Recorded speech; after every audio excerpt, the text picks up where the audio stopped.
Şariatта ala turgan kız menen kança jolu жолугуп сүйлөшкөнгө уруксат берет. Шуну мен кайра айттым.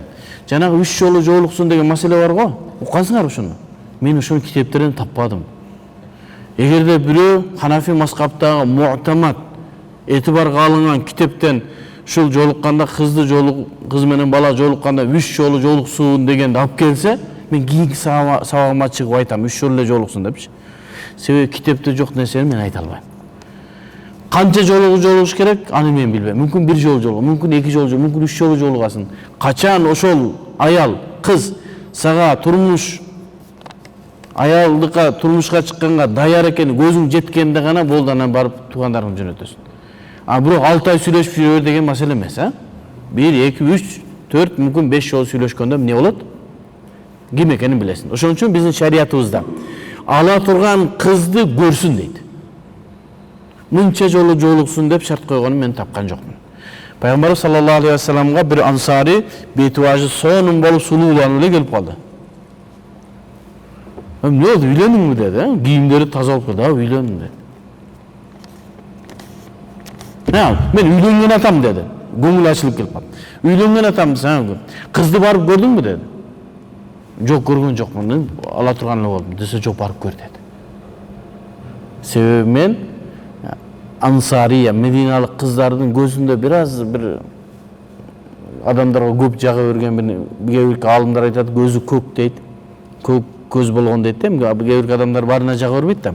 Мен ушундай экенин байкадым. Барып карап, анан кийин үйлөнгүн деди. Кийин жашооң бузулуп, анын тагдыры да сенин тагдырың да бузулуп калбас үчүн деди.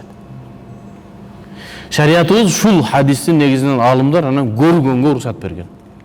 Көрсөң болот. Эми ал Ханафи мазхабта мындай болуп көрсө, Шафи мазхабта жолугунча, Малики, Хамбали мазхабта чачын көрсө дагы болот дейт. Бизде Ханафи мазхабта болду, бетин, колун гана көрөсүң, сүйлөшөсүң болду. Жолугушун адеби кандай болуу керек? Махрам менен барасыз. Сиз барасыз, сизге махрам кереги жок. Кыздын жанында бирөөсү болсун. Кээ биркилер жеңесин жөнөтүп коет. Жолугушуп барганда жок, жеңеси кыздын махрамы болуп эсептелбейт. Эмнеси бар? Агасы барсın, ижеси бар. Ал кандай болот? Бир кафеге барасың, жолугушканы, агасы тиги жерде чай ичип отурат, сен бул жерге отурасың, сүйлөшөсүң. Махрамы барышы керек. Эффективдүү жолдорун айтып берип коюңузчу. Эффективдүү жол ушул. Кудайым ошол насип эткен болсун. Кээ бирки суроолорду көрүп атам, дуа кылып коюңузчу, үйлөнө албай атам дегенчи. Ошон үчүн кээде махыр кымбаттап кеттиби, же кыздардын талабы күчөп кеттиби, же тиги бала бир аз тормуздук кылып атабы билбейм да. Үйлөнө албай атам дегендер көп болуп атат. Көп суроо келип атат. Аллах таалам баарына жардам берген болсун. Ошо аракет кылыш керек. Дуа менен иш бүтпөйт, чуба устаз айткандай, аракет кылыш керек. Ассаламу алейкум.